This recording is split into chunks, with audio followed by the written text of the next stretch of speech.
Underdog Fantasy is the easiest place to play fantasy sports.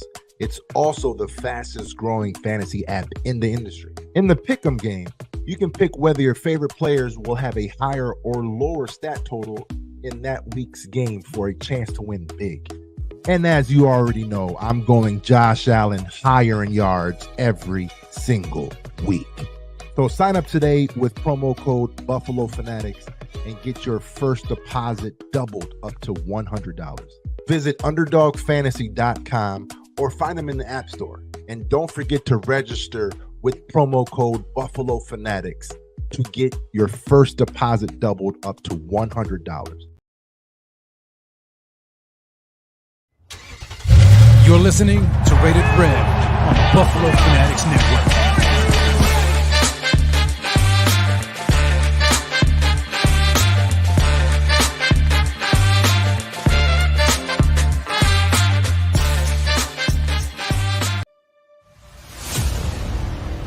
There's no overtime discussion today. The defense didn't blow it in 13 seconds. They were just thumped for 3 hours. I don't remember anybody ever showing up for mandatory minicamp and then leaving. This is what happens when everything comes apart. And you start wondering, if not now, when? There's just too much. Too much pressure, too much stress. It feels like they missed their window. And I'm going to have them missing out on the playoffs in the long run here. We're very internally motivated here. We're in a great spot, got the right pieces. The goal is going to always be the goal. They're better when they're doubted and they're disrespected. We're molded and calloused from all the obstacles that we've had to overcome. I'm willing to do whatever it takes to win. No one's expectations will be higher than ours. Allen hangs it, throws it deep to the end zone. Touchdown! To the end zone, wide open touchdown. Stephon Diggs. Pressure up the middle and he goes down. Von Miller got him again. High and it's intercepted. Micah to the house. There comes Allen and the lead. Oh, what a run by Josh Allen. Everybody's comfortable in the shallow end with 2 feet on the ground. We live in the deep water where it's uncomfortable, where it hurts a little bit. I love y'all boys, man. I ain't gonna ride for nobody, but this group right here, let's go win. Oh my goodness. Let's go, this is what we live for!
Yo, what is going on, Buffalo Fanatics? What's happening?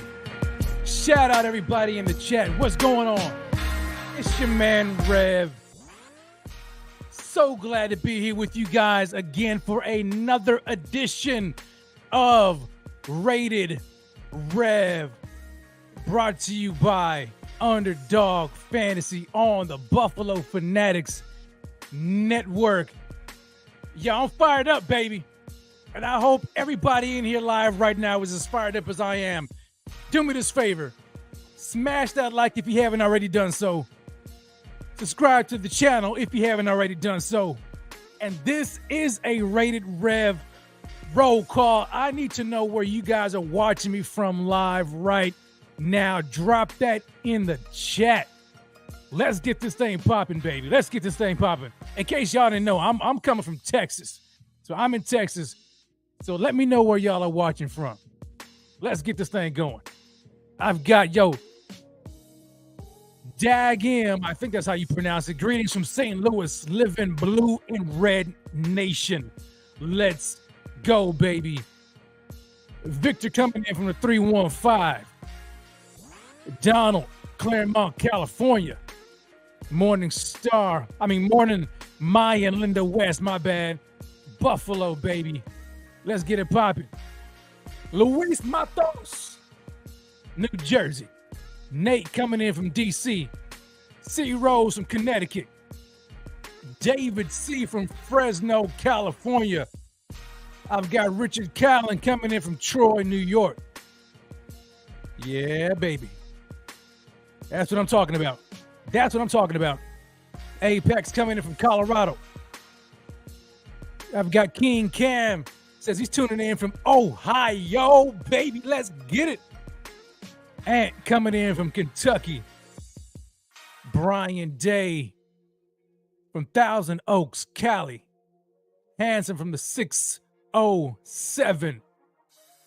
Yo, I'm loving it. I'm loving it. James coming in from Great White North.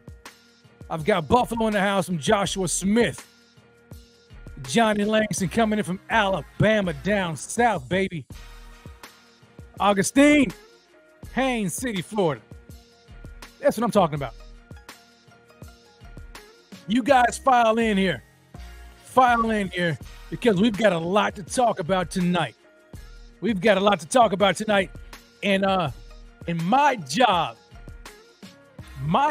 in case y'all didn't know, so my job for tonight is to fire y'all up. It's to fire y'all up because we already know what's at stake for these Buffalo Bills, right? And it really makes no sense to even, be doom and gloom or all that. It really doesn't make any sense. Why? Why do that? You know what I'm saying? Like, at the end of the day, and y'all know me. Y'all know Rev. I'm an emotional fan. I'm up and down. I'm up and down. I'm up and down. And I can be as mad as I want to be at this team for where they are at 6-6. And I can talk trash about them because I'm a fan, because that's my team. You know what I'm saying? But nobody else better do it. You know what I'm talking about? It's like if you got a sibling, you got a brother or you got a sister, like you can talk trash about him, you can fight him, you can give him noogies, you can do all that, but don't let nobody else talk about him. You know what I'm saying? Because then it's disrespectful. And so that's how I'm feeling right now. And at the end of the day, I want this team to succeed. And I want this team to go all the way. That's what I want. Regardless of the talk, regardless of the noise, regardless of all that's happening, I want this team to go all the way. I'm never going to be rooting for their failure. Never. Never going to be rooting for the failure. And so tonight, this is what I implore every single member of Bills Mafia who's watching me right now to do. Jump on this thing, man. Jump on this wagon and let's circle these wagons. Let's rally behind the troops as they get ready to fight for their lives against Kansas City tomorrow afternoon. That's exactly why I wanted to play that video.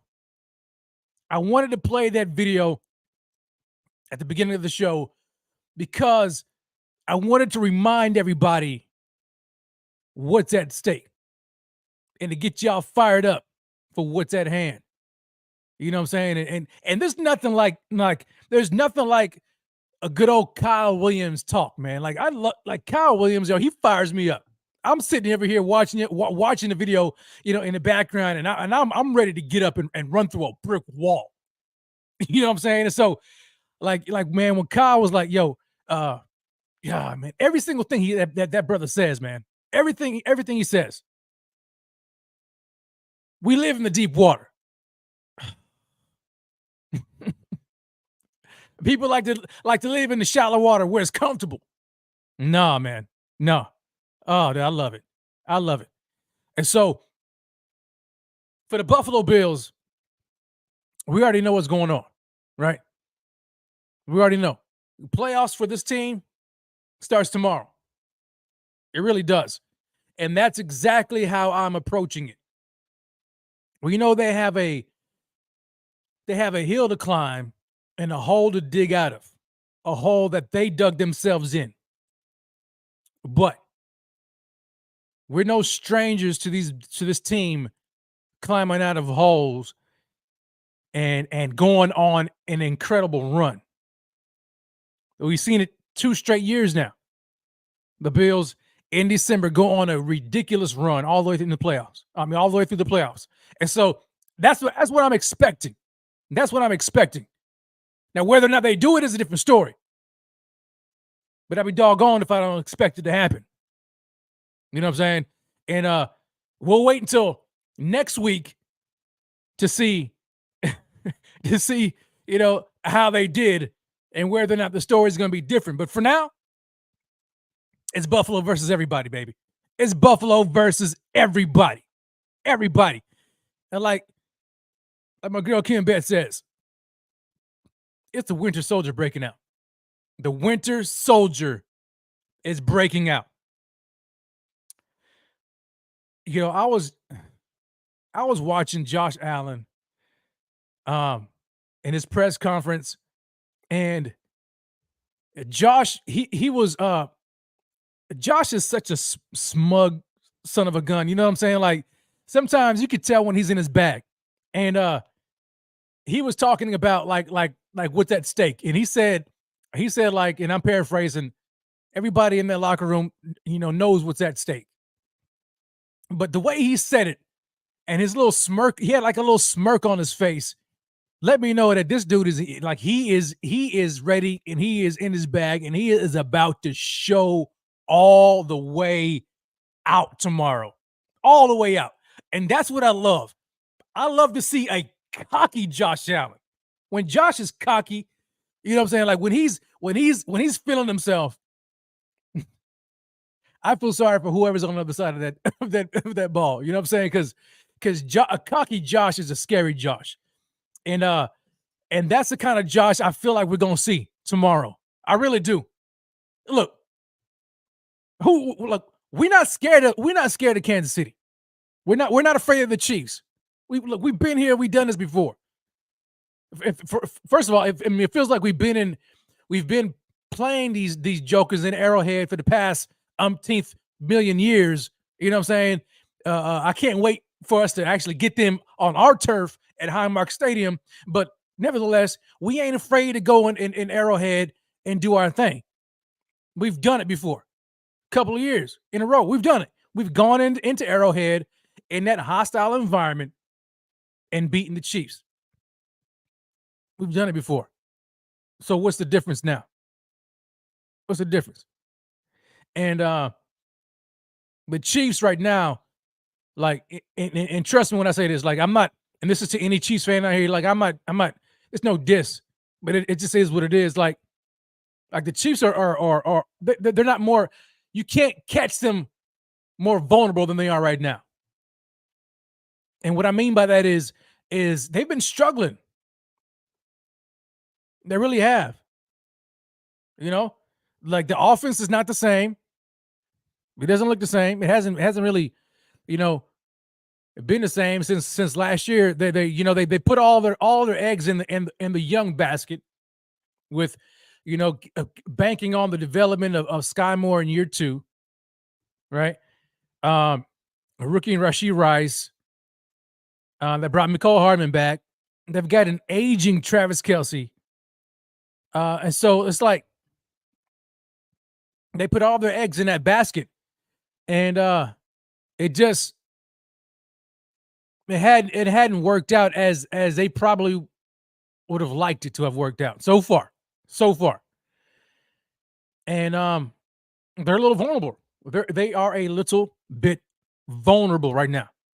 I mean, you look at it they're coming off of a shocking loss to the Green Bay Packers, in which they lost that game in Green Bay, Lambeau Stadium, Lambeau Field, 27-19. 27-19. Pat Mahomes, he went 21 for 33, 210 yards, 1 touchdown, and 1 interception. Travis Kelce had a pretty good game, 4 for 81, Isaiah Pacheco had a good game, 18 carries, 110 yards, and a touchdown. But, man, Jordan Love went off. 25 30 for 36, 267 yards, and 3 touchdowns. So, I mean, I'm sure they didn't think that they were going to go in there and lose that game to Jordan Love, right, of all people. But, hey, man, it just goes to show the parity in this league and that it really is an any given Sunday type of league, right? And so the Chiefs are coming off of a loss, an ugly loss against Green Bay Packers. And I know, you've got people saying, man, I that's what I did not want to face. I didn't want to face a Kansas City Chiefs team coming off of a loss going back to Arrowhead. I don't give a flip. You know what I'm saying? I don't care. I don't care who they are. I don't care if they're coming off of a loss. I don't care if we're playing them at home. Look, we've done it before. So for those who may be, somewhat apprehensive or somewhat nervous about this game, it's all right. Don't be. I can see if this was the Bills that hasn't beaten these guys yet. You know what I'm saying? But they've beaten them before. And this Chiefs team on offense, they're not scary. They really aren't. They're not a scary offense. Now, granted, you've got to give your respect to Pat Mahomes and to Travis Kelce and one of the most brilliant offensive minds, of a generation and future Hall of Fame head coach, in my opinion, Andy Reid. You've got to give your respect, okay? But at the same time, that don't mean you need to be afraid of them. And last time I checked, everybody puts on their pants the same way, and that's one leg at a time. That's what my dad used to tell me. Man, look here, you ain't got no reason to be afraid of no man. They all put the pants on the same way. That's one leg at a time, unless you're crazy. So we're going to be all right. That's it. We're going to be all right. And I'm not worried about it. Not one bit. And look, we're going to talk about it. We're going to talk about the matchups and all that kind of stuff here a little bit later. But what I want to get into right now, just to kind of get us started, I've got to run back through some of the news that's been going on throughout the NFL circles regarding the Buffalo Bills.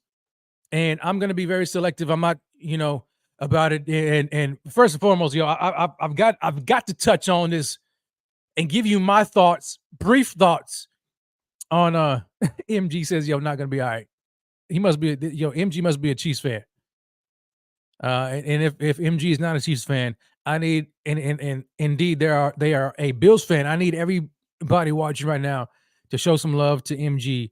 Let them know it's going to be all right. We're going to be good. Okay.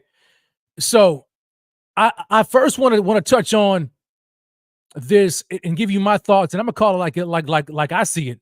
My thoughts on Ty Dunn's smear campaign of Sean McDermott, because that's exactly what it is.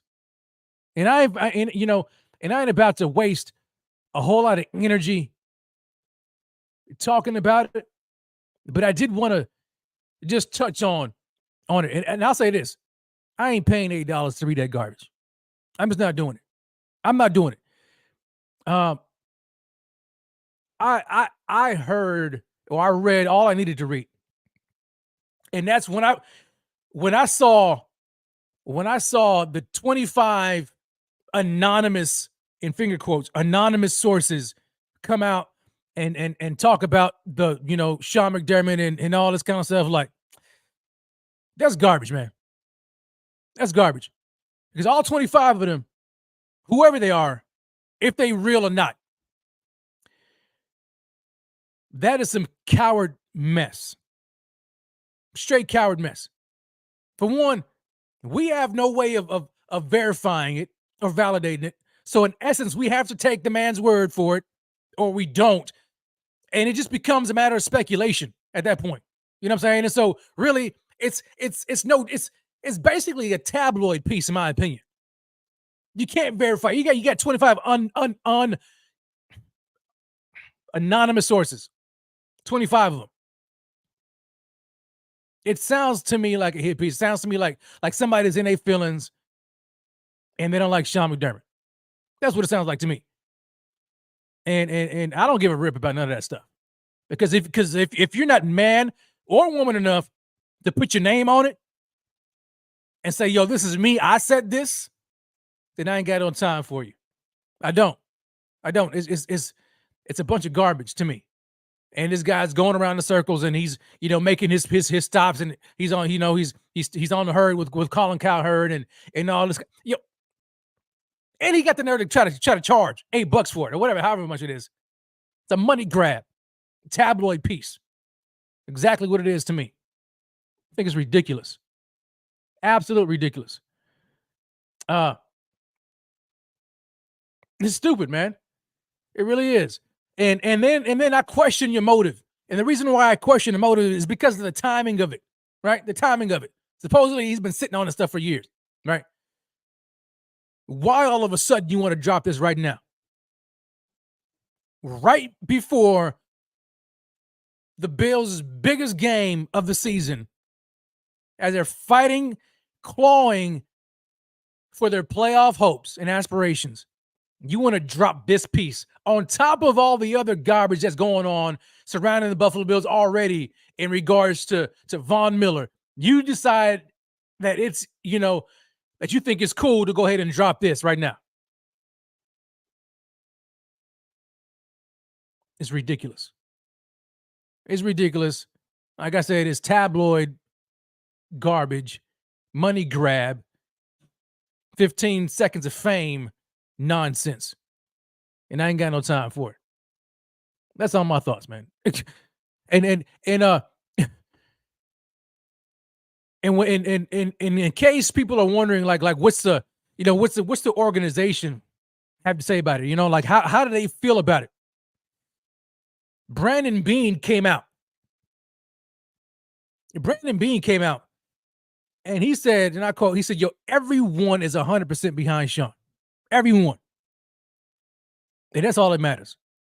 At the end of the day, that's all that matters. They're behind Sean. They're behind him. And they're rallying behind Coach. Now, granted, whether or not you want to, talk about, some of the comments that he made regarding, 9/11, all that. I mean, we get it. It was dumb. Bro, that's so back in the day. You know what I'm saying? He's already apologized for it, all that kind of stuff. Why are we dragging him through the mud for that? We know what he was trying to say. You know what I'm saying? Like, it don't take a rocket scientist to figure out what he was trying to say. Was it ill taste? Yeah, but was it ill intent? No, none. Absolutely not. So anyway, Brandon Beane, everyone is 100% behind Sean, and that's my stance right now. And I put a tweet out. I think it was yesterday. And I basically said this. I said, I have shared my opinions about whether or not I think Sean McDermott can lead the Bills to a Super Bowl victory from a coaching perspective. Purely a coaching perspective. However, I will not attack the man's character like those 25 cowards did. Instead, I am going to rally behind Coach McDermott because I want him to succeed. And that's it. I want him to succeed. And I want this team to succeed.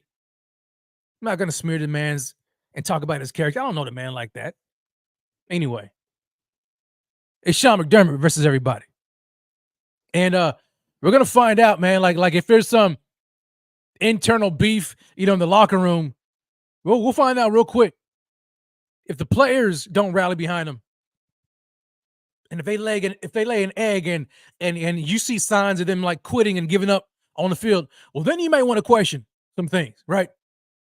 But unless that happens, it's a big fat nothing burger to me. And I'm riding with him. I agree with you, Kim. I agree. Yeah, Morningstar Mind says, yo, did it really upset anyone? Who cares? They're just pumping it up to make him look bad. Yeah, that's exactly what they're doing. That's exactly what they're doing. They're trying to make him look bad, and he's trying to step on a man's neck when he's down. You know what I'm saying? He sees. I'm talking about Tyler Dunn now.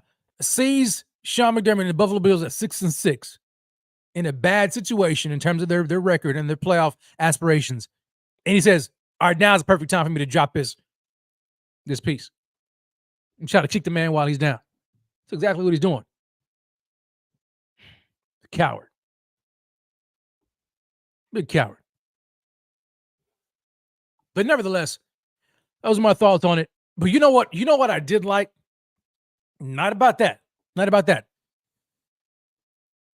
On the flip side, we had, you guys know, right, about just the national media's fascination with dragging Josh Allen through the mud. For whatever reason, I have no idea.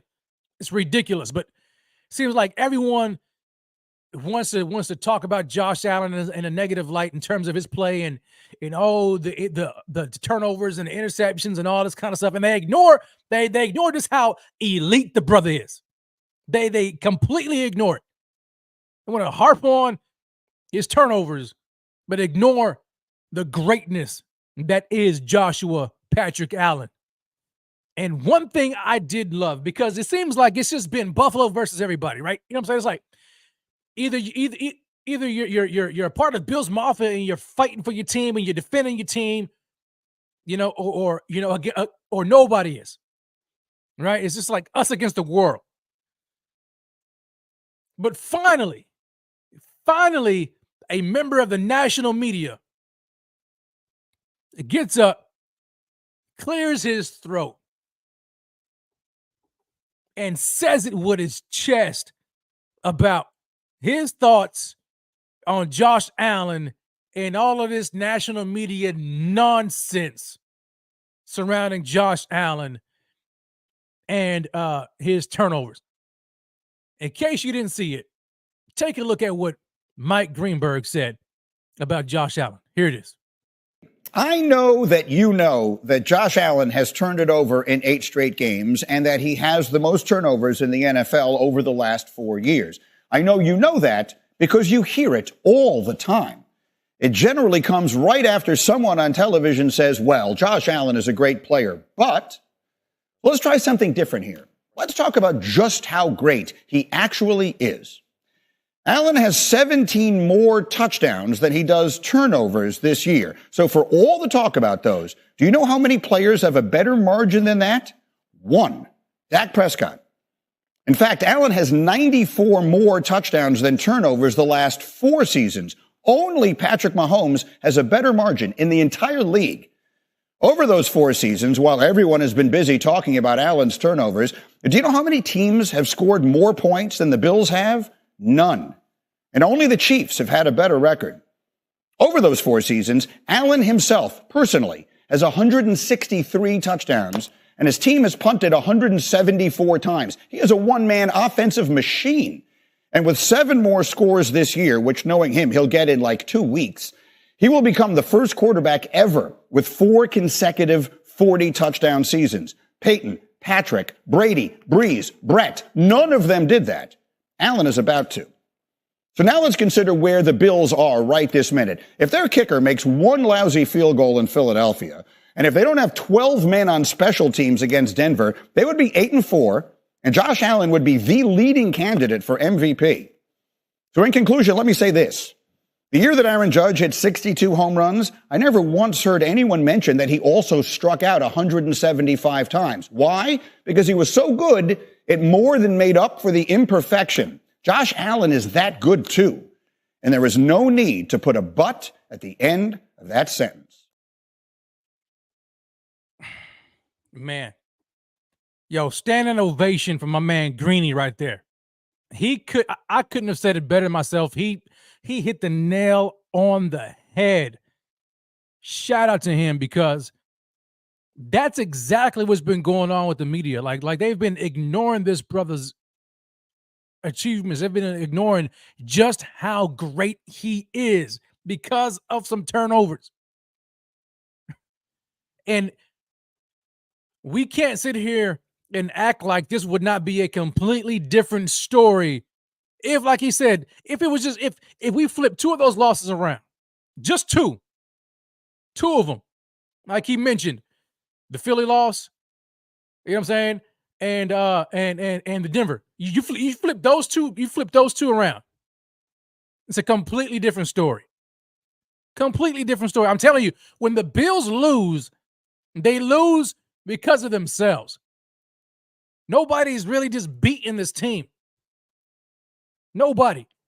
Outside of maybe the Bengals. That's the only team that's really beaten the Bills like that. You know what I'm saying? But other than that, this team has beaten themselves. Josh Allen. It's like they haven't let that go since week 1 against the Jets, 4 interceptions. Had he have played a cleaner game in week 1, let's talk. I mean, had Josh Allen played a cleaner game week 1, the Bills would have won that game. Okay. The Denver Broncos game, Bills should have won that game. The Patriots game, we know the Bills should have won that game, right? The defense would have done something. The Bills would have won that game. Okay. The Eagles game, you know that game was right there for the taking. Okay. Defense would let the team down right there at the end. Okay. I'm talking. That's 4 wins. That's four losses right there. Flip those around right now. And where does that leave the Bills? Huh? 10-2. 10-2. And we're talking about the number 1 seed and Josh Allen easily the MVP candidate. Nothing changed outside of, maybe some turnovers in week 1. That's it. MVP candidate. I'm telling you right now. That's how finicky national media is right now. That's how pathetic it is, really. And so we know what's up. Bills Mafia, we understand what it is. I really do. And so like this team is right there. They've made mistakes and they've made the bed that they're currently sleeping in right now. But it would be a completely different story. And you cannot deny the fact that Josh Allen would be the MVP candidate right now. I mean, if we're just going on stats alone, he would be it. But we know that an MVP, especially for a quarterback, is not just based upon stats. It's based upon wins, even though wins aren't really a quarterback stat in and of themselves. But because the team is 6-6, they completely throw everything else that Josh has done this year out the window. And they're grabbing at straws and trying to find somebody because it's like a new MVP candidate every single week. Every single week it's like somebody new. Now Brock Purdy or it's anyway. I'm glad Greeny said what he said because I'm sure Bills Mafia was just tired of having to defend this team constantly over and over and over again. And even before he put that video out, he had another one where he was like he got on live and he ripped up the show notes, you know what I'm saying? Because he's like, the producers are up here trying to be petty and trying to do some over under Josh Allen turnovers against the Chiefs. And he's like, man, I've had enough. And he ripped that thing live and went in. Because that's the truth, man. Like the media, like they have an axe to grind with Josh, with this team. I don't know why. Maybe they're still butthurt about the Bills not making the Super Bowl when they all predicted them to make it, last year. And they're like, I've got an axe to grind. I'm gonna show you guys. I don't understand what's going on, but nevertheless, what the Bills need to do right now is forget the noise and just focus on what they need to focus on. That's it. And allow everything else, all of this noise, all this nonsense, all this negativity, all of this adversity, allow it all to be chips on their shoulders that turn into boulders, that turn into a mountain. Because I guarantee you this, nobody, and I mean absolutely nobody that's currently in the AFC playoff seating right now wants to see these Buffalo Bills sneak in, even if it's as a wild card. They do not want to see this team in the playoffs. They do not. I'm telling you right now. All of them. Every last one of them. I mean, let's just go through it. Let's go through it. Huh? Let me look at the standings right now. I'm telling you, And I don't fear none of them. I ain't afraid of none of them. Miami Dolphins currently the number 1 seed, 9-3. The Dolphins don't want to see the Bills in playoff. I don't care. They don't. They remember that butt whooping they took earlier. They don't want to see them again. Okay. The Baltimore Ravens don't want to see the Bills in the playoffs. The Kansas City Chiefs, they don't want to see. I'm telling you, they do not want to see this team in the playoffs. Jacksonville Jaguars at number 4. They may be like, we beat y'all before. And that's a team that, I mean, we still have to come over the hump, right? Because we haven't beaten them yet. The Cleveland Browns at 5, the Colts at 6, the Texans at 7, Steelers at 8, Broncos and the bank. Look, they don't want to see us. They don't. And so they're all hoping for the Bills' demise, right? But even when I mentioned those names right now that are currently, in the AFC standings right now. So I mean playoff standings. So we got let's just go from 5 to 7. Cleveland Browns, Indianapolis Colts, Houston Texans. That makes me want to throw up. I don't know about you, but it makes me want to throw up. There's no way on God's green earth I want to watch the playoffs that include the Cleveland Browns, the Indianapolis Colts, and the Houston Texans. Houston Texans, I mean, I like CJ Stroud. He looks good. But, come on now. The Browns, the Colts, no way. The Bills got to handle business.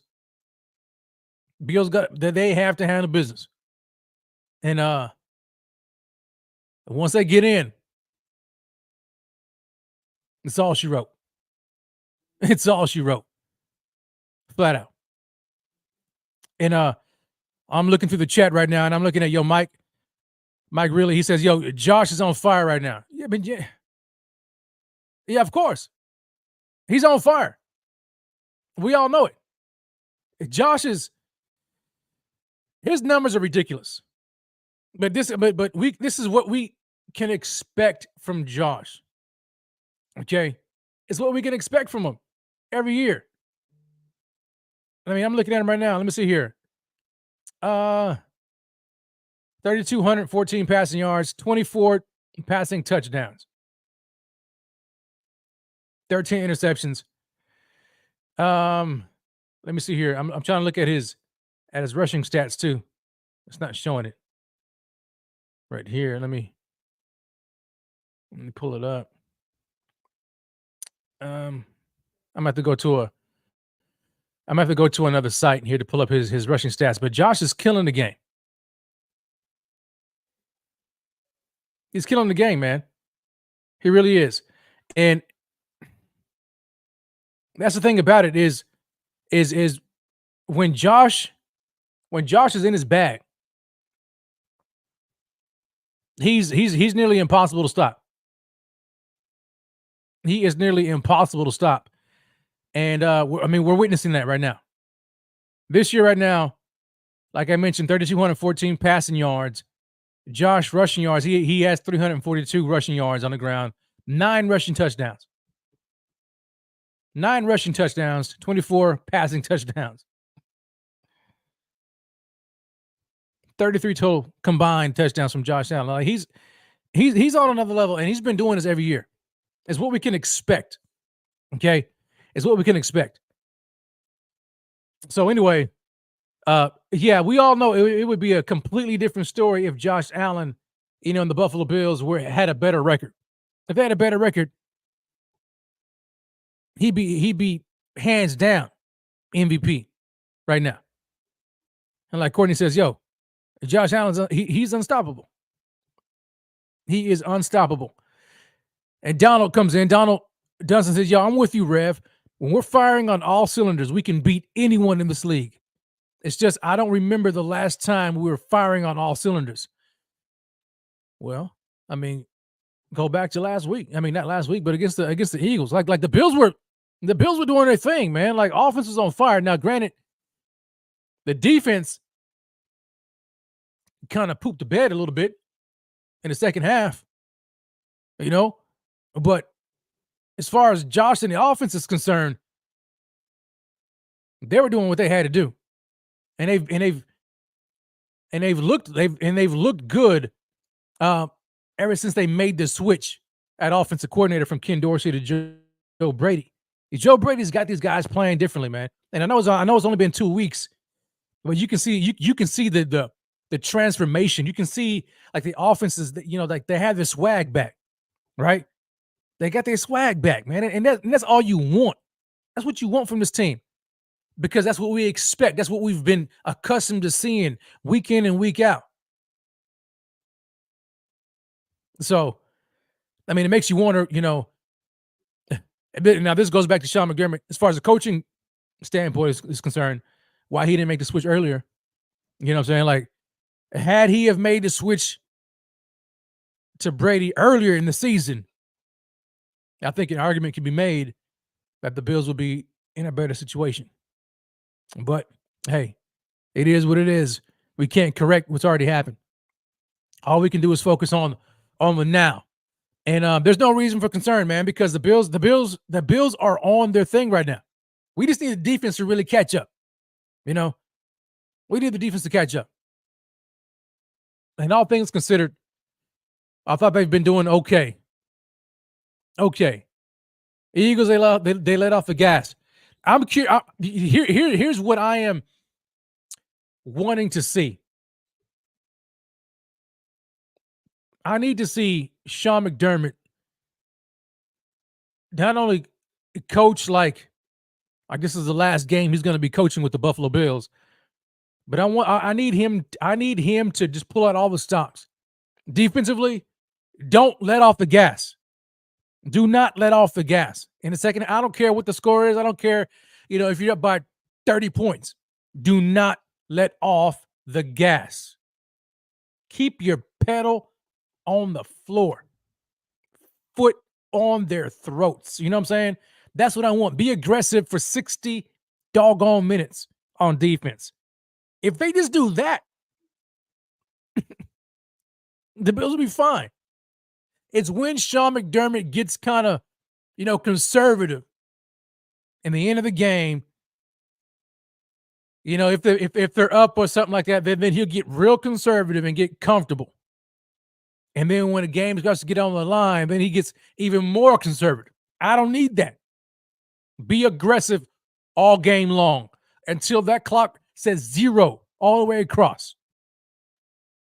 Anyway, we'll talk about keys to the game a little bit later in the show. Shout out to everybody, man, who's watching right now. Do me this favor. Smash that like and hit the subscribe button if you haven't already done so. Go to supportbf.com. Follow us on all of our social media platforms. And I agree with Augustine. He says, yo, Rev, he has to put feet to the pedal. Oh, well, 100%. Okay. 100%. Now, as we transition here a little bit, we also got some news that came out, I think it was today, regarding the roster. So, Dawson Knox has been officially activated from injured reserve. And in order to do so, they went ahead and released linebacker A.J. Klein from the active roster. So, Dawson Knox, coming off of his wrist injury and wrist surgery, he has been officially activated from IR. And according to head coach Sean McDermott, he said that he has a good chance to play against the Chiefs. So I am sure Dawson Knox is feeling good. And if anybody is, you got your fantasy team right now and you're looking for a tight end or whatever, I would probably look to picking up Dawson Knox, because it could be he could, if he plays, which I'm pretty sure he's going to play, he might have himself a game, because you feel like, look, the brother, he's feeling good right now, right? He's feeling good. We're on the street and we saw it. Hey man, he's soon to be married, right? You know what I'm saying? And so shout out to Dawson for that. And then he's coming off of his injury. He's feeling good. He's feeling better. He's no longer on IR. He's been activated. So, and he has a chance to play. So, the brother's feeling good. and he's healthy. So I'm like, yo, hey, if you got him on fantasy, if you need a tight end on fantasy, I'd probably pick him up. It could be the game in which he has a very good game, a nice showing. But Dawson Knox, say what you want about the guy, on the field in terms of his production, he brings a lot to the Buffalo Bills offense. He really does. I mean, first of all, I mean he is a vet. He is a vet. Okay, 27 years young. He's been with the Bills how long? When did he get drafted? When did he join the Bills? What year was he drafted? 2019. So he's been with the Bills since 2019. Okay. And he's come up the long way, because we remember when he got drafted that he was real rough along the edges. He had a long way to go. And he learned a lot from Lee Smith. Remember Lee Smith and all that kind of stuff, but he has grown to be a very good and reliable professional tight end for the Buffalo Bills. He has been that guy for us. He brings leadership quality back to that locker room and back to the offense that can only bode well for this team going forward, when you need as much positivity, as much things you can rely on as possible to climb yourself out of this hole. Josh even said it himself in his press conference. He was like, yo, like, I feel good about this because we look to the leaders in this locker room. There's no doubt that Dawson Knox is one of those guys. And he's coming back right on time. And so when you've got guys like Dalton Kincaid, and he can look at Dawson Knox, you know what I'm saying? And he can see him, suiting up and getting ready for this game. And Josh Allen, Josh trusts him emphatically. So that's good for the offense. It really is. They need all hands on deck if they want to, climb out of this hole and fight for their playoff lives.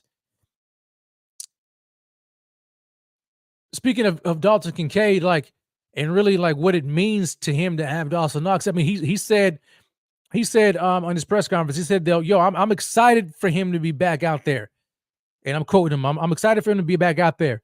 It's a lot more fun when you're in 12 personnel and you've got a guy in your room out there with you. Now, let's just pause right there and talk about this. He said it's a lot more fun when you're in 12 personnel. 12 personnel.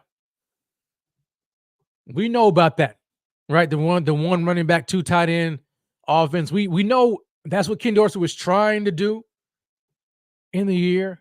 Sometimes it looked good, other times it didn't. They're trying to find matchup problems, and really just be real versatile on offense. They can kind of morph into whoever they need to be from a week to week standpoint. Having Dawson Knox on the field is not a bad thing for the Bills. It really isn't. Like I said, it's going to help Dalton Kincaid, but it's going to help Josh too, because he's looking for that reliable outlet. He really is. And sadly, he hasn't really gotten it from Gabe Davis. He really hasn't on a consistent basis. And so he's used to Dawson Knox. I think we can see that. Now, I know people will talk about Dawson's drops and all that kind of stuff, and I get it. I really get it.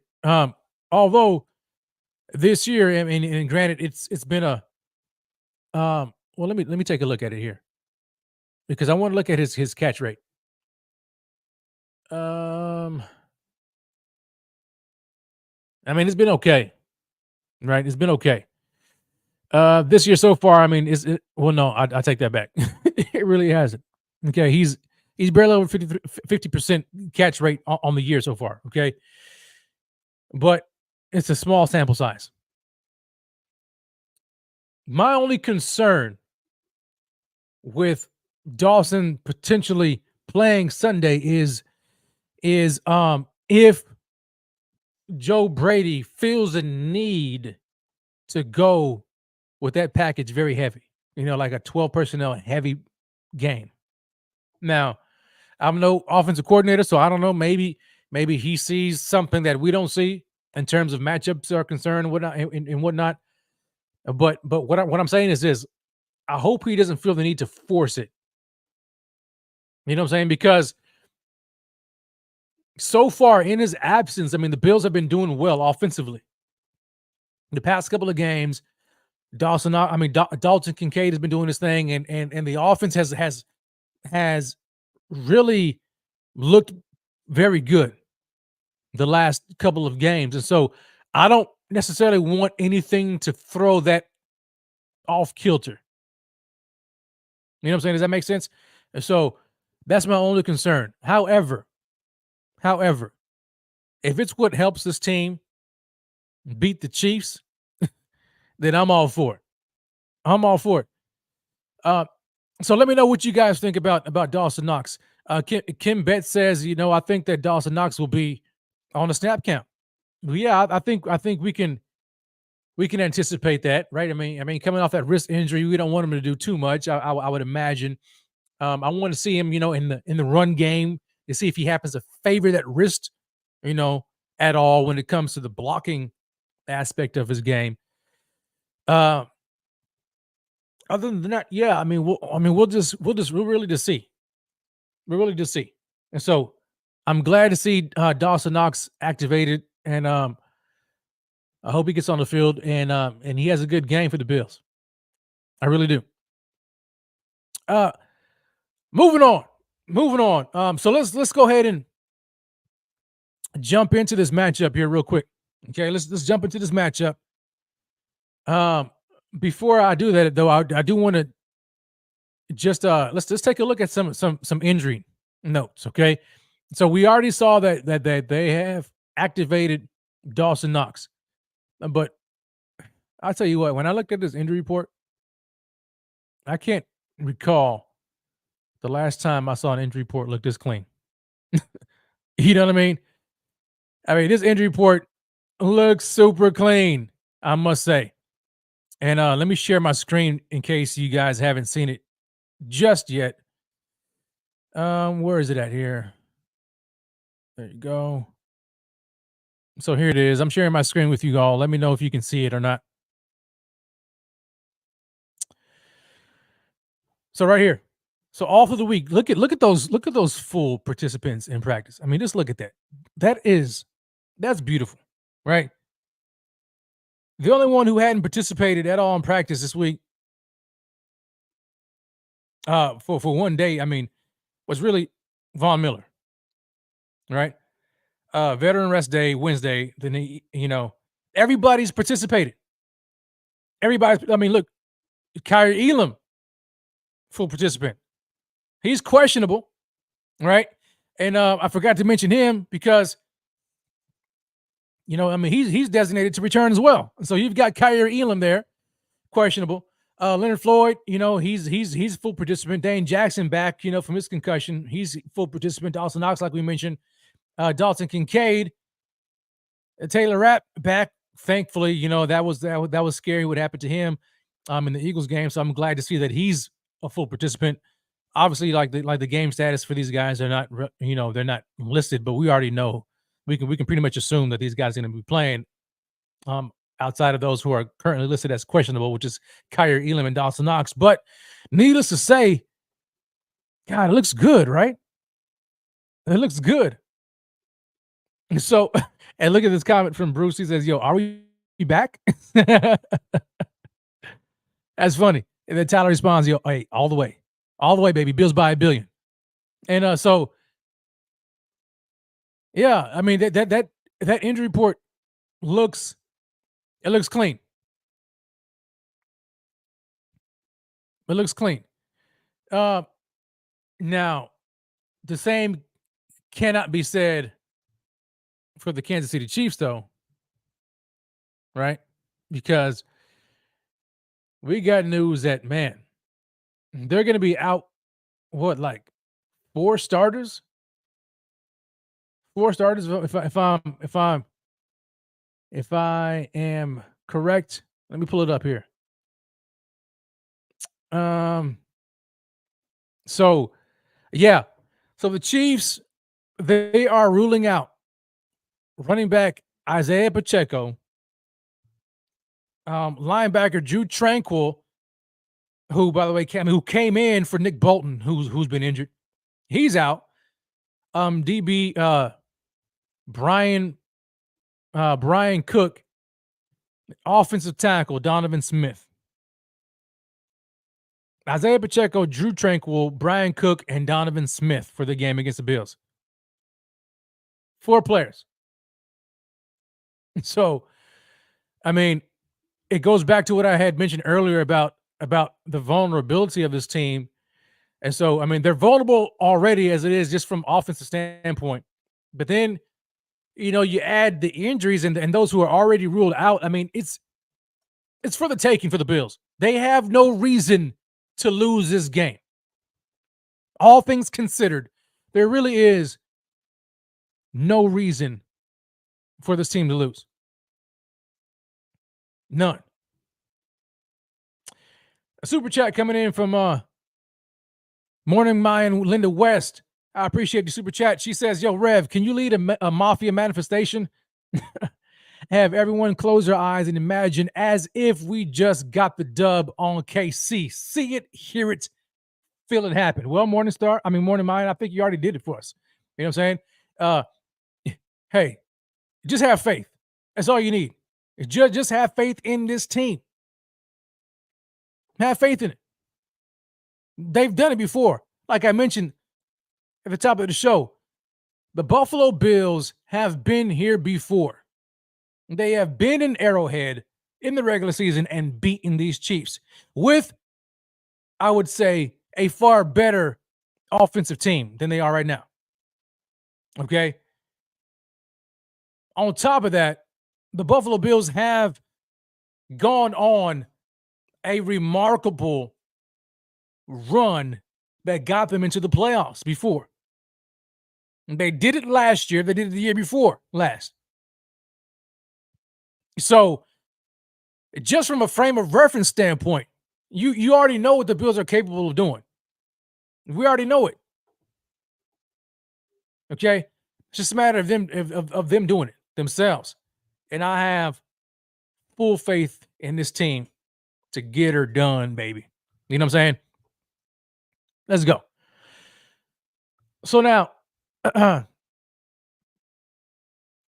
we talked about the injuries and the injury report to the Buffalo Bills and how clean that looks. We talked about the Kansas City Chiefs going to be without 4 starters. What kind of an impact is that going to have on their offense?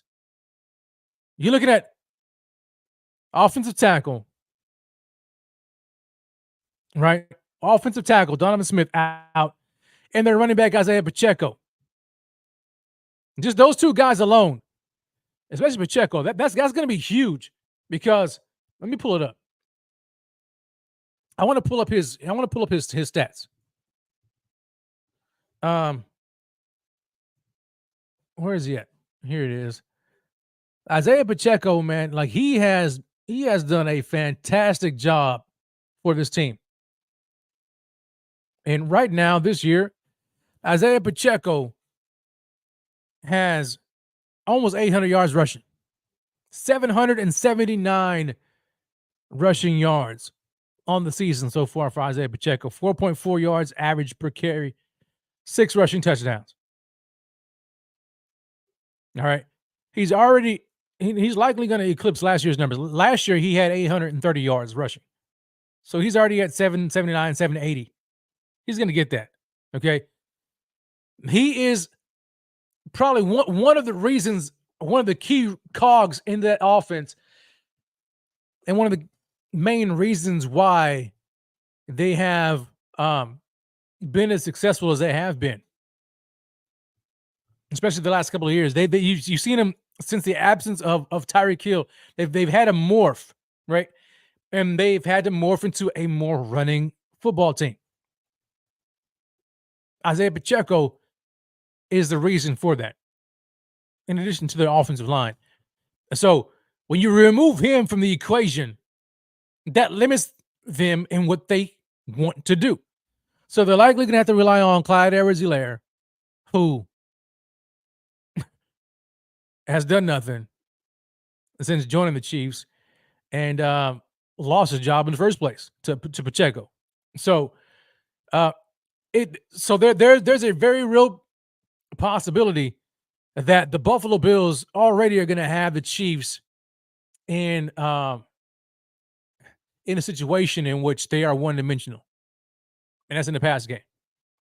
Now, does that mean that Andy Reid will choose not to run the ball? No, of course not. He's going to try.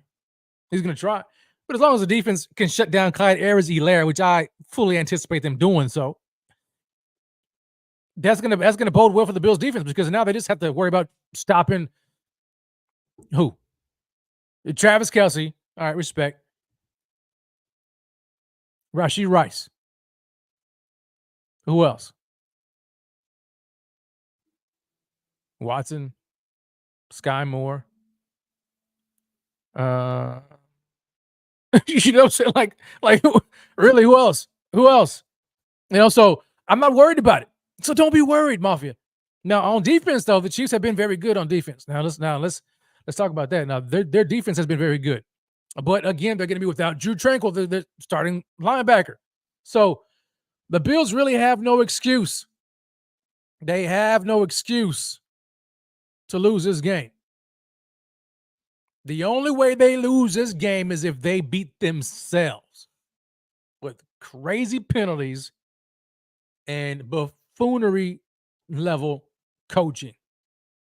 And that's it. And I think we all can agree with that. Okay? And I'm going to talk about it here later about what I anticipate happening from a score prediction standpoint, but not right now. As we pivot in this show, I've got to talk about who needs to put up and shut up. It's like in my hand, I'm ruling. Ladies and gentlemen, as we take a glance into this matchup here, Buffalo Bills, Kansas City Chiefs, for the Bills' playoff hopes right here. Okay, massive game. Make no mistake about it. Massive game. Who, though, on this squad, offense or defense, needs to put up or shut up? There's got to be somebody or some players that you're like, you know what, man, Rev, like this dude right here has been doing absolutely nothing. Nothing. And I need him. I need to see this player put up or shut up in this game. Who is your choice? I want you to drop that in the chat, and I'm going to read him live. I'm going to read him live on the show. And, you know, like there's a player to me. There's a player to me who I think he just has like a running tab, you know, on this segment on my show. Because he always seems to be on it because, well, quite frankly, he needs to be on there. And I'm just like so tired of the up and down, the roller coaster, boom or bust level perform. I just, and I already see y'all talking about it in the chat. Yo, Ken, look, Gabe Davis for me, man, like it's almost every week. It is almost every week. And yeah, I'm with you, Amy. Like, I mean, she says, yeah, I'll take that back. I love Gabe. Well, I love him too. No need to take it back. No, there she goes. She put him back on her. But for me, it's like, yo, he deserves to be on there because this guy is upward. He is a roller coaster. He is. Yo, if you want to look it up, if you want to look up boomer bust, if you know, you look up boomer bust, the definition of boomer bust, I guarantee you, there's probably got to be a picture of Gabe Davis there, right? And I love Gabe. I really do, man. I mean, the guy's a great guy. we hear all this talk about him, in the locker room and how great of a guy he is. I mean, Josh Allen just speaks glowingly about him and how much of a hard worker he is, and just a genuinely good dude. But on the field, he's up or down. He's up or down. And what's frustrating is that, like, at the end of the year, you'll look up at the end of the year and you'll look at his numbers and his stats like the past couple of years and be like, oh, he did pretty good. Because he manages to get some numbers, right? I mean, we look at last year, he ended the year with 836 yards receiving, 7 receiving touchdowns. And you're like, really? Gabe did that last year, really? Yeah, I mean, he did it. But this year, I mean, he has 595 receiving yards. 595.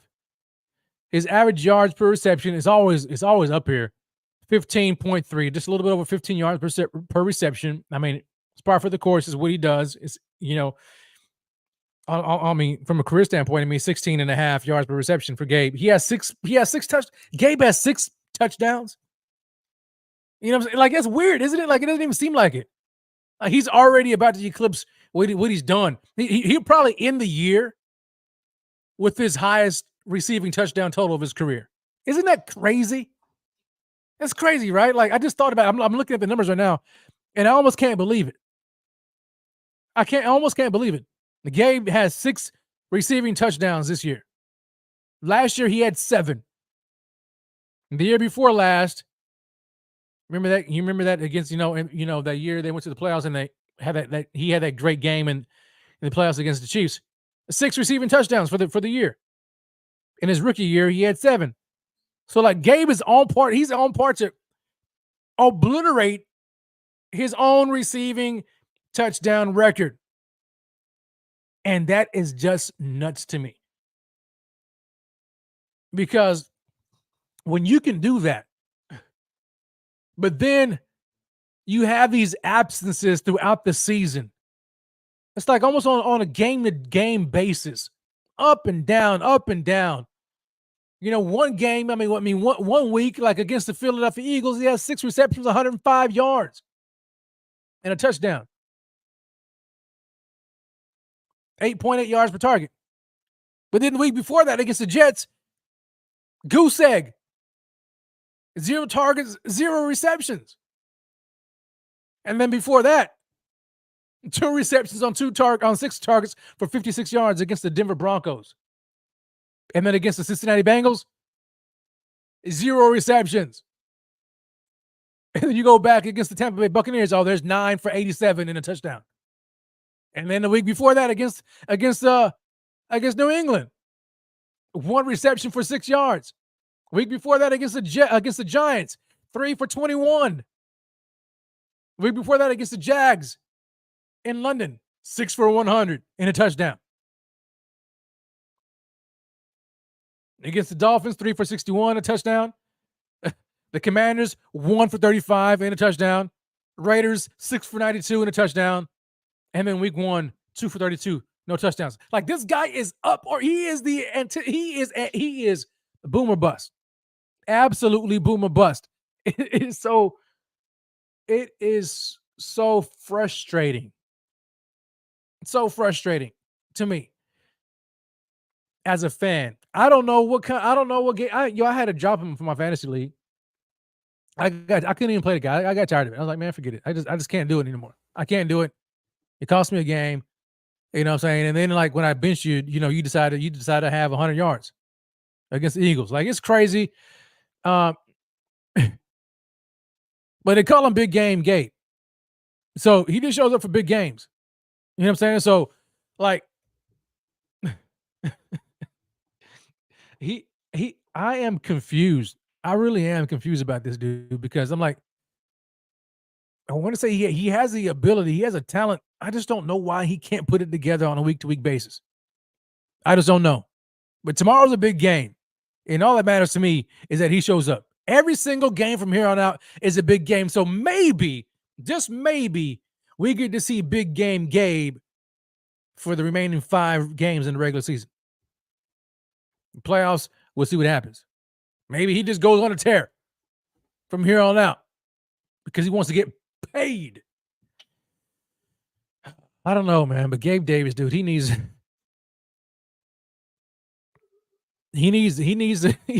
to show up. I just don't know how else to say it. And then when you talk about like from a contract perspective, like if you were Brandon Beane, would you pay him? Would you pay him? Would you? To be your wide receiver number 2. Let me look at, I want to take a look and see. I want to see if Spot Track has like a value for Gabe Davis so far right now. Let me pull it up. Because I want to, are you kidding me? There's no way. So right now, let me show you guys on my screen. I can't see it. I really can't see it. Now take it for what it's worth, right? I mean, Spot Track, is not right all the time. But this is just for reference sake. Okay. So when we look at Gabe Davis here, and we're looking at it on Spot Track, this is what they have calculated market value for Gabe Davis. So if he were to hit if he hits the market free agency, they have a contract that they have 4 years, $54.3 million. With an average annual salary of $13.5 million. Are you paying that for Gabe? Are you doing that? That's craziness. Yo. And then here's who they comped him to. They comped Gabe, I guess this is from a contract standpoint. Yeah, contract status and a statistical production to compare Gabe Davis to. Mike Williams, remember him? Okay. Alan Lazard. Christian Kirk. There's no way. I'd take Christian Kirk over Gabe right now all day, every day. Michael Gallup. Did these guys really just get that kind of money? That's crazy. Michael Gallup signed a 5-year, $57.5 million contract, 11.5 average salary. Okay, we know Christian Kirk just exploded the market in Jags. I think they overpaid for him. Alan Lazard got 4 for 44. Mike Williams 3 for 60. That's crazy, man. That was back in 2021 for Mike Williams. Golly. I mean, maybe that's the average rate, the going rate for like a wide receiver too. But from a production standpoint, like a week-to-week production standpoint, like I get it. Like if you look at the numbers at the end of the season, they'll be there. But on a week-to-week basis, it is way too inconsistent for me. I just can't do it. I can't do it. There's no way. Louis says, yo, absolutely not. Heck no. Jeremy says, absolutely no way. Brian Day says, not worth it. Oh, dude, I just can't see that, man. Yo, I hope not. And again, I like Gabe, but I just, especially when you understand where the Bills are cap-wise, and I think they can make some moves and to free up some space, but I'm not willing to pay him that kind of money. I wouldn't do that. I think, and here is my thoughts. Like I got kind of confused when I saw them at the beginning of the year when Sean McDermott named him a captain. I was like, oh, it's over with. They named him a captain, so we know what that means. He's probably going to be here next year and for the foreseeable future. Because I don't see them naming him a captain for 1 year and then letting him walk in free agency. And then when you hear them talk about Gabe, he like fits their DNA from a culture standpoint, right? Works hard, all that kind of stuff. And I'm not taking that away from him. But golly, man. I don't know. Maybe Brandon Beane will be like, this is where we'll hear him say, when free agency hits, he'll say, yo, Gabe Davis has earned the right to test free agency. Because when he says that, you know what that means, right? That means that they're not going to resign him. They have a value. They're not moving from it, and they're going to let him walk. So we'll see. We'll see. And I didn't want to get into free agency talk, but I just had to talk about it since I got him on my put up or shut up list. Anybody else on your list for put up or shut up? Now, AK Cash says, yo, Tremaine was a captain who they let walk. Yeah, but Tremaine was a captain for multiple years. That's the difference. Like, this is his first year for Gabe. That's his first year. Anyway, anybody else on the put up or shut up list? I want to see. I saw a lot of Gabe Davises in the chat. Is there anybody else that you would put on this list that you need to see put up or shut up? I see some Von Millers. Do we want to go there? I mean, hey, he's not inactive. So say what you want about it, but I mean, and Brandon Bean has talked about it in terms of Von Miller's concerned. Like, hey, they're letting the process play out. So, he's not deactivated. So, I mean, we'll see what happens game day, right? Because I think we all can agree that Vaughn deserves to be on this list. If he in fact plays tomorrow, he needs to be on this list because Von Miller, he has not been doing anything. I'm almost at a loss for words. And I've been trying to be patient and understanding that, hey man, this guy's coming off of another torn ACL. He's up in age, in his 30s. He may have come back a little bit too soon and all of that. But if he's on the field and they felt like he was ready enough to get on the field, as long as he's been on the field so far, then I need to see him produce. And I get it. There's like this ramp up period, right? A couple of games, a few games, but golly, man, like this guy, like you might as well just not even dress him at this point. I mean, let's just be honest. Von Miller has not lived up to the billing. He has not lived up to it. I know we want to poo-poo on that contract, and I get it. But in essence, it really is a 3-year contract. You know what I'm saying? So had it not been for that ACL, I mean, last year he was on a rampage. Unfortunate. Just an unfortunate set of circumstances for him. This year is just not his year. He's trying his best to come back, but he's just not where he needs to be. But let somebody else play. You know what I'm saying? Like if you can't produce, if you're not at that level, and how long has Vaughn been back? How many games has he played? Let me pull that up. How many games has Vaughn played this year? Let me pull that up.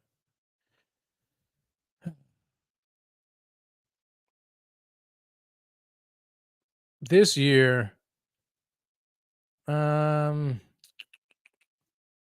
he's played 8 games.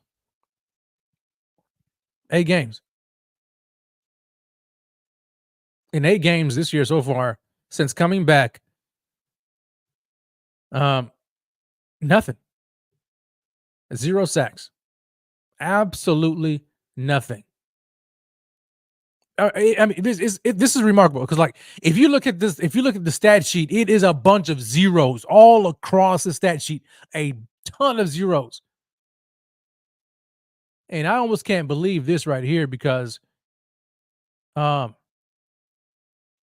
looks like, okay, we know he has 0 sacks, but it looks like he only has 1 solo tackle. That can't be right. That can't be right. Oh, snap, it is right. 2 combined tackles, 1 solo tackle. In 8 games played this year. And he's 34 years old.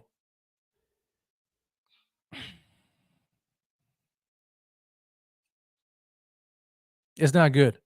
It's not good. Like I like, oh, bro, like it's bad. Like so for me, just set him down. Shut him down, right?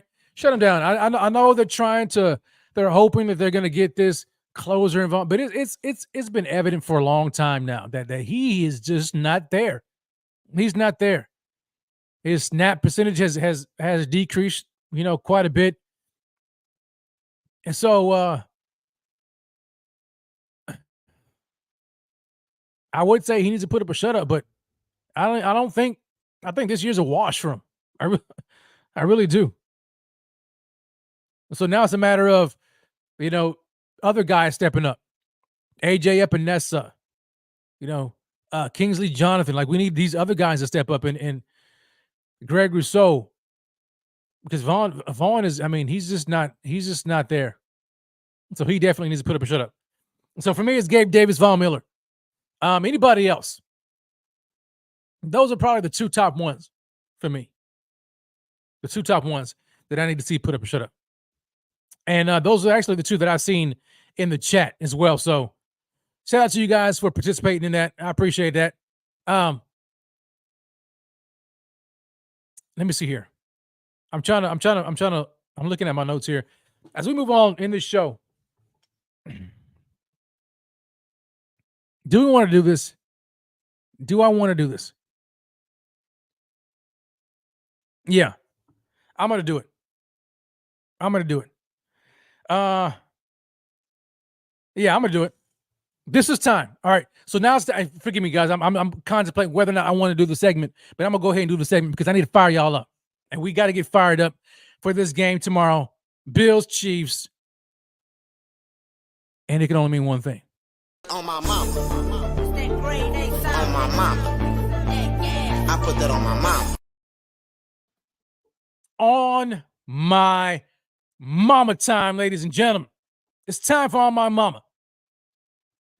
On My Mama, in case you're brand new to Rated Rev and you don't know what the heck is going on, you know what I mean by On My Mama. On My Mama is a segment in which I, myself, and everybody in the chat who decides to participate puts a fire hot take about this game and about the Bills, or it could be about the opposing team, and they do it on they mama.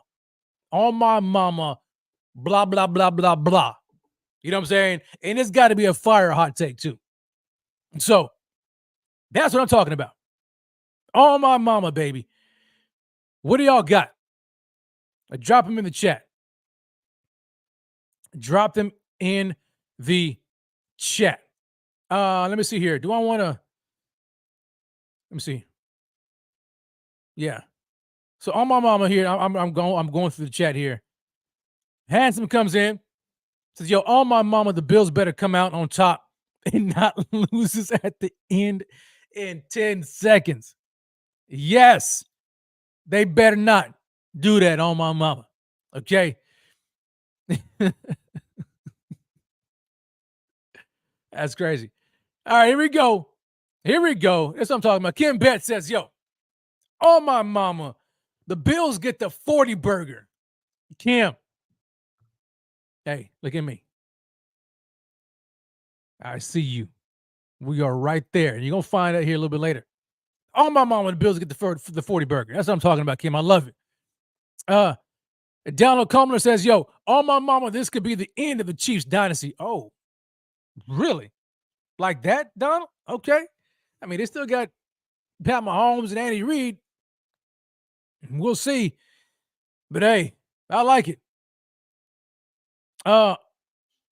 AK Cash says, "Yo, on my mama, Bills better show up and drop 34 points." I like it. Oh no. Jack Fitzgerald comes in. Yo, man, he just takes he just decides to use on my mama, use his mama, and just go after Sean McDermott. He says, "On my mama, Sean McDermott gotta go. On my mama, Sean McDermott gotta go." Well, Jack, I understand where you're coming from. I'm not saying you're wrong, and I'm not saying you're right. But we'll see soon enough, will we not? Because if these Bills lose tomorrow, That's going to be all the talk in town. The Bills lose and the Bills don't make the playoffs. Oh my gosh. But anyway, we're not going to talk about that. We're not gonna go there because I gotta get y'all fired up for this show. I mean, for this game. All right. Let me see here. Apex comes in and says, "Yo, all my mama Bills finna make a mockery of the Chiefs." You see, I'm with you on that. I really am. I'm with you on that. Marco says, "Yo, all my mama T Bass can't miss." Tyler Bass, man, golly, that dude is supposed to be clutch. He was supposed to be clutch. He hasn't been doing what he needs to do. You got one job. Just one. And that's to kick the doggone football through the uprights. That's it. That's all you got to do. You ain't got to tackle nobody. Nothing. Kick the blasted football through the uprights when you got to do it. That's all you got to do. One stinking job. Anyway.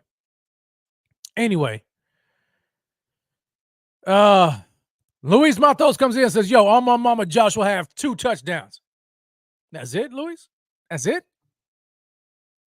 Yo, surely you can do better than that, baby. Okay. My mama, he says, "Yo, my mama Josh Allen would have 2 running touchdowns."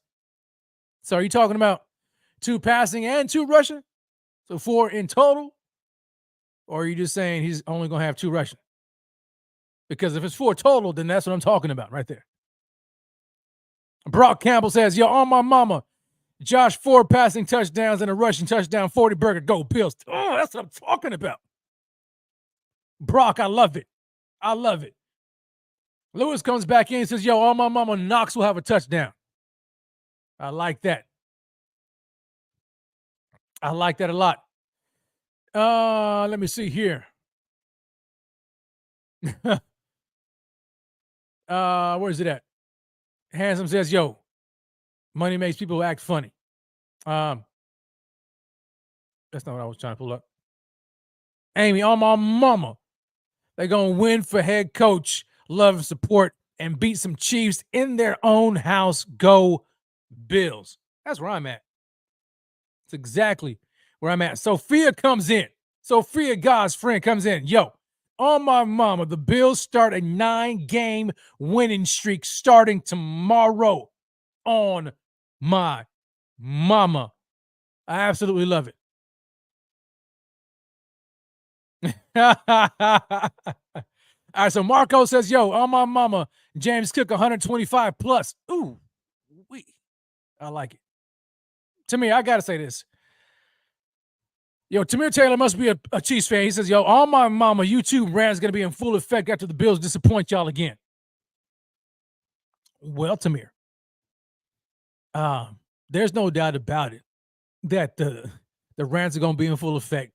That's just what we do. It is what it is. If the Bills don't win, we already know the playoffs are probably done. So yeah, we're going to talk about it. You know what I'm saying? But I wouldn't run my mouth too quickly.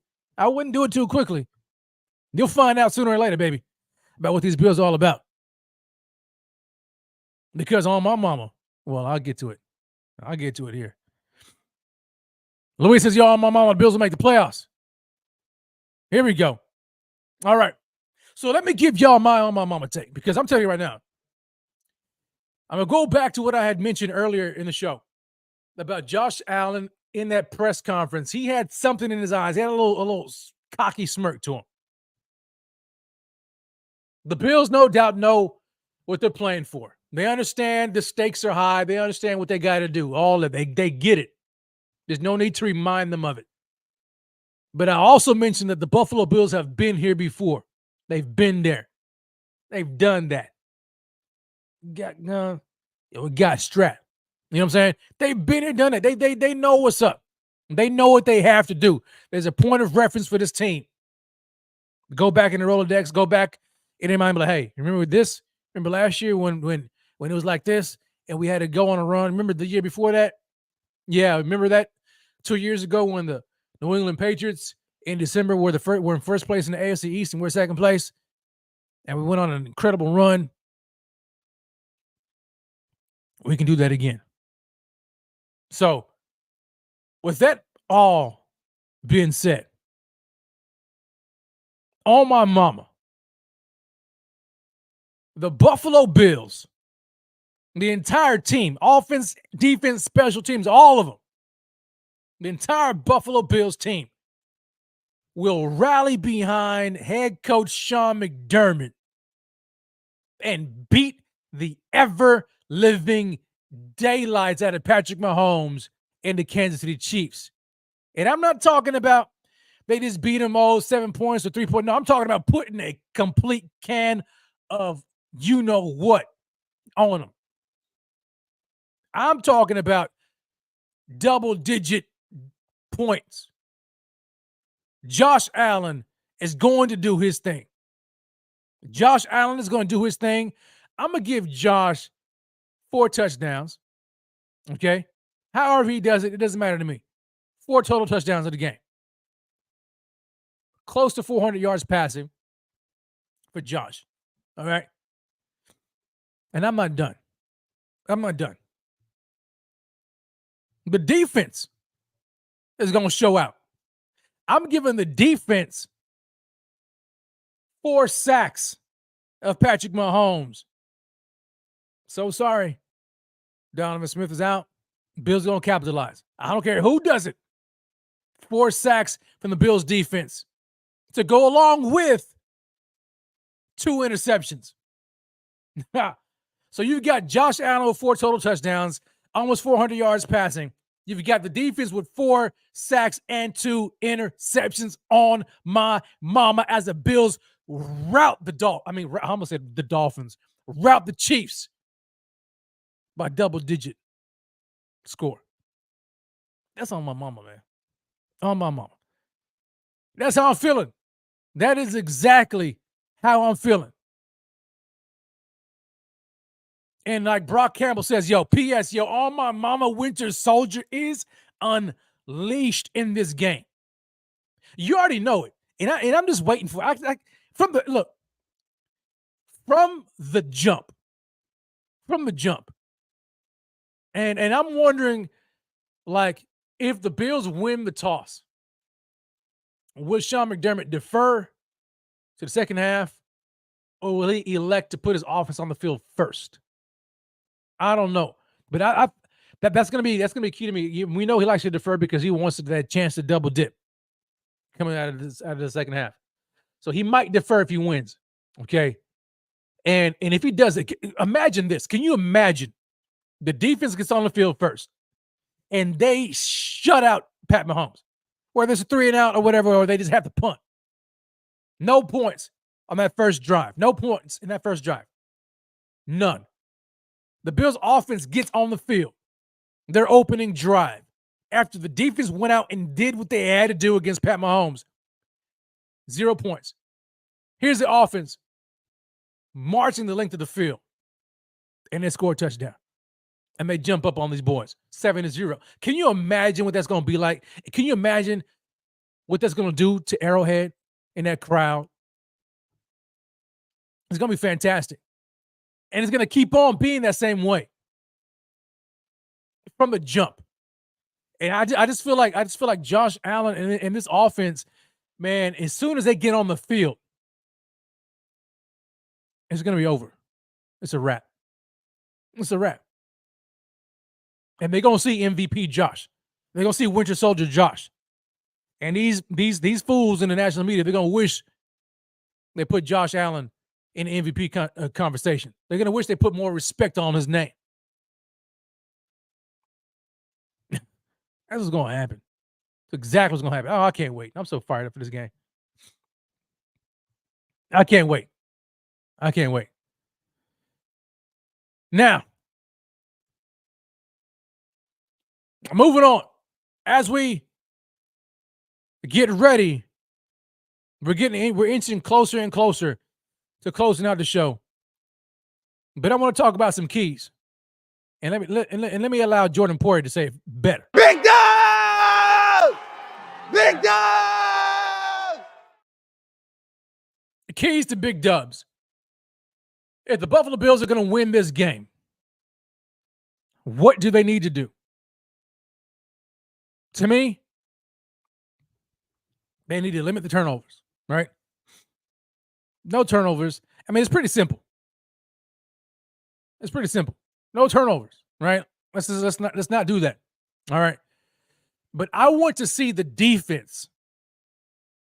The defense needs to, and this is back to my on my mama point. I want the defense to cause turnovers in this game. Fumbles, interceptions, all of that. I want the defense to do that. Put the pressure on Pat Mahomes. They're going to shut down the run game with Clyde Edwards-Helaire. I ain't even concerned about that. Okay? But from a passing game perspective on the defense, like they need to key in on Travis Kelce, do what they got to do, shut him down. Okay? And if they do that, if they don't let Travis Kelce go off and get on fire, they're going to shut these Chiefs down. They're going to shut Pat Mahomes down. They're going to frustrate them because they have no other receiving weapons that can really hurt you. Rookie Rashee Rice, he's looking pretty good. Okay, I'll give him credit. But I don't fear them. I don't. And when I look at this team, and even on defense, and I see all these. I mean, I look at and I see all these full participants. The injury report looks good. And we got Christian Benford, we got Rasul Douglas, Dane Jackson's coming back. You know what I'm saying? Say what you want about Micah Hyde and Jordan Poirier, but still, hey man, that communication's on point. You get them guys right there in the back end. Terrell Bernard's gonna be playing. Like, look, I feel really good about this game. Really, really good. And so all the Bills need to do on defense, key in on Travis Kelce. Don't let him go off, and it's a wrap. Okay. Offensively, Josh, no turnovers. Okay. But just be aggressive and do your thing. Do your thing. Just do your thing, man. Winter Soldier he may not even need to come out in this game. Josh can just play. He might just be able to play a clean game. And it just be like another day at the park. Another day in the yard. Another day. And he may just keep Winter Soldier, keep him under wraps. Because we only need him when the game is online. But I'm predicting a blowout win. Blowout win by these Bills. So that's my key. It's not a whole lot. Would I like to see them establish a run? Yeah, I would like to see them establish a run. And I will say this. Josh needs to have less than 40 pass attempts. Anytime he gets over 40 pass attempts, it's not a good. It doesn't bode well for the Bills. Okay. If he can keep that below 40 pass attempts in the game, and they have a good mix of the run game, whether that's with James Cook and Josh Allen using his legs himself, then the Bills are gonna beat the snot out of these guys. They're gonna beat the snot out of them. Okay. I do have a question I want to pose to the chat, and that's: do you think Leonard Fournette needs to address? Do you think he needs to finally get called up? Man, I've been waiting to see Leonard Fournette for so long. I really have, but I just don't know if we're going to see him. I mean, they have, trust and faith in Latavius Murray, what he's been doing. When you look at another guy, surprise guys, Ty Johnson. Like, Ty Johnson has been playing fairly well. He's been running hard. So, and he's young. Like, I don't see them really needing to play Fournette. Like, I think that's just an insurance policy that they're just going to keep in their back pocket, and really only use it when they absolutely have to use it. And it could be in the playoffs. You never know. I don't really have any more keys to the game. Okay. That's it. It's not a whole lot. Calls, turnovers on defense, wreak havoc. Okay. On Pat Mahomes. No turnovers on offense by Josh Allen. Play a clean game, and you guys win this game handily. Okay. Handily. Because like I mentioned before, the Kansas City Chiefs offense does not look good. They really don't. Okay. Now, and I'm trying to go through the chat. Let me take some time to go through the chat to see what you guys have to say about any keys to the game. I see some people talking about flags. I will say this as a key. Be disciplined. Okay. Be disciplined. We know, I mean, we don't even need to go there, right? Officiating, we don't need to go there. Okay. But the Bills hurt themselves too. So limit the mistakes, the self-inflicted wounds, the false start, the penalties. Jordan Phillips, I don't need you and Shaq going over on the sideline and, you know what I'm saying, and touching up a fan. Let's be disciplined here, okay? Because anyway, it is what it is. All right, y'all feel me? Y'all know what I'm talking about. Now, let me see here. Like I mentioned, I'm going through the chat to see if I missed anything from anybody, if anything's popping up. All right. Now we're an hour and 40 minutes in the show. Salute to you guys, man. Salute to you guys. I really appreciate everything y'all have been doing. Shout out to you all for joining and for staying with your boy for this long. But now it's time. Now it's time, and I'm going to drop my music because I got to get fired up even more. So now is the time for score predictions, baby. Score prediction time. It is score prediction time. Let me play my music. There we go.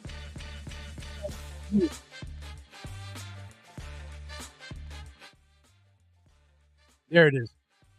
All right, ladies and gentlemen, score prediction time. What do you have? What do you see happening tomorrow? Bills, Chiefs. Do you see the Bills losing this game? Is it a close game?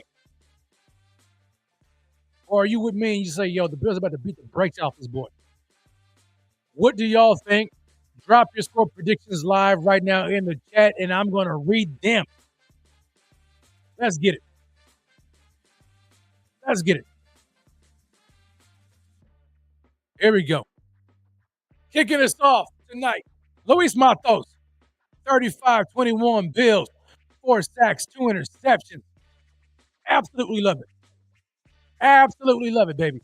I like that score, 35-21. I like it. 4 sacks, I even like it even more. 2 interceptions, you already know. Ken Betts comes in, 41-27 Bills all the way. Drop that 40 burger on them. Like I said, yo, they're going to win by double digits. Look at that. 14-point victory by the Bills. I like it. Green Light Channel comes in. 36-23 Bills. 13-point victory. I love it. Donald Palmer comes in and says, yo, it's 27-17 Buffalo. Here we go, baby. 10-point victory. But I like it. Mr. Jazzy Art says, yo, just a good game. Drop a score prediction on. Come on, you guys. Mark comes in. Yo, Mark here says, yo, 42-13. That's, oh my gosh, man.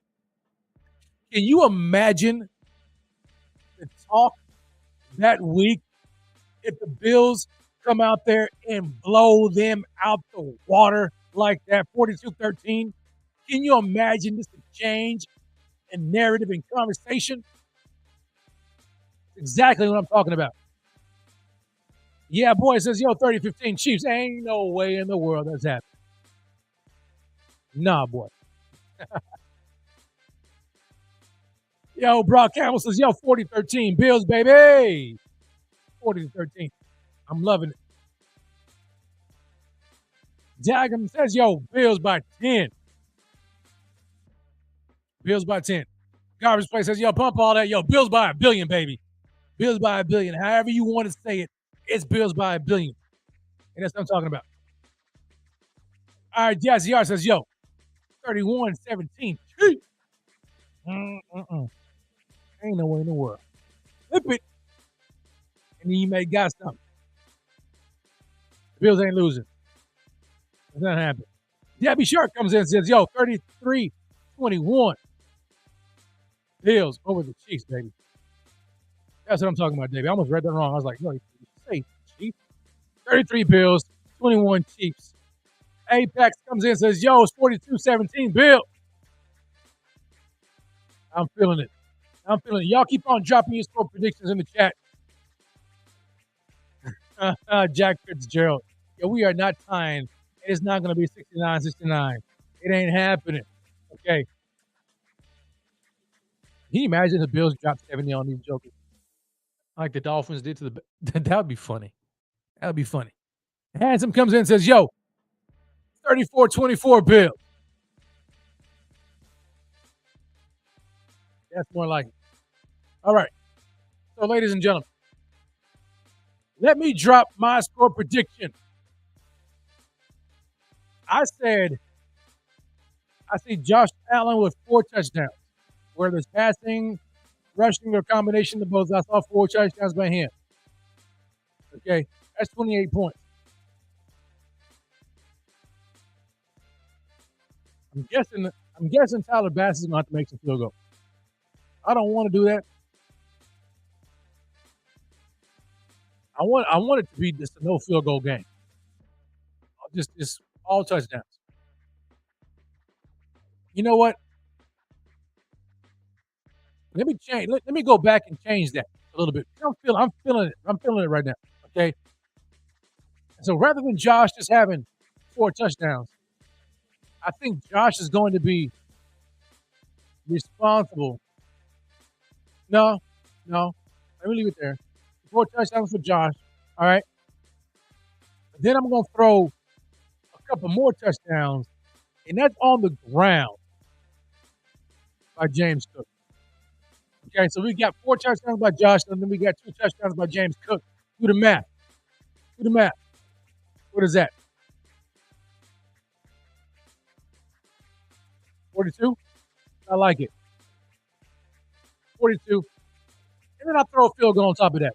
All right, so here we go. 45. Your Buffalo Bills, 45. A fat 40 burger. 45 to 20. 45 to 20. That's what I'm feeling right now. Because, let me go back here. I want to take a look at the Chiefs here. All right. You can tell I am feeling this. All right. So, the Chiefs lost last week, 19 points. Put up 31 points against the Raiders the week before then. They lost to the Eagles and only put up 17. Okay. The week before that, they beat the Dolphins and put up 21.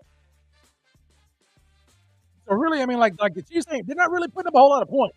I mean, outside of the Raiders, they got 21 points, 17 points on the loss, 17 points. I mean, and then 19 points on the loss. I'm keeping it right there. 20. 45-20 Buffalo. 45-20 Buffalo. Bills beat the brakes off them. And the conversation is going to be changing next week about the Buffalo Bills. Are the Bills back? The Bills are making a run.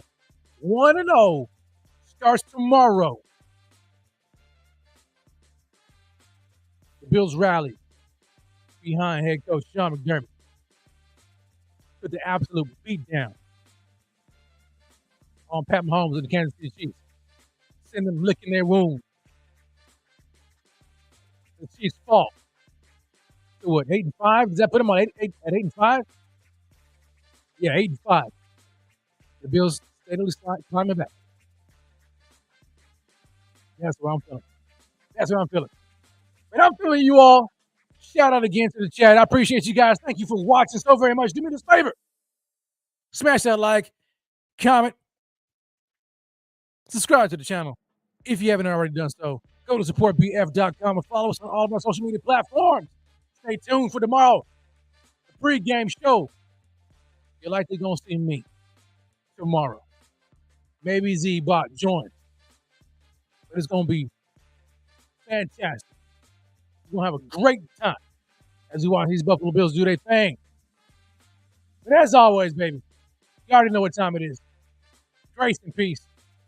God bless. Enjoy the rest of your night. I'll see y'all tomorrow. And as always, go big.